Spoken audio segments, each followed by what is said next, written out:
Kaniyle gel revanla gel sıkıntıyla gel. Kaniyle gel revanla gel sıkıntıyla gel. Anamın karnında bir sancı var, şu göğüslerinin alt yerinde.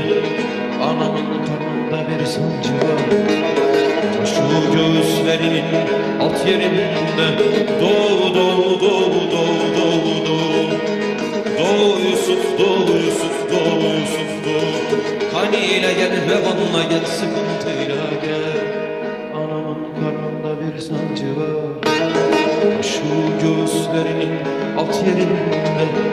Anamın karnında bir sancı var, şu göğüslerinin alt yerinde.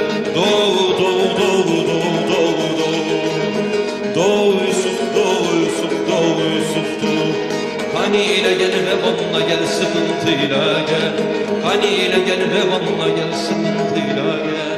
Şu yolları aştı geçti be, şu yolları deldi geçti. Kim olacak Yusuf Yusuf?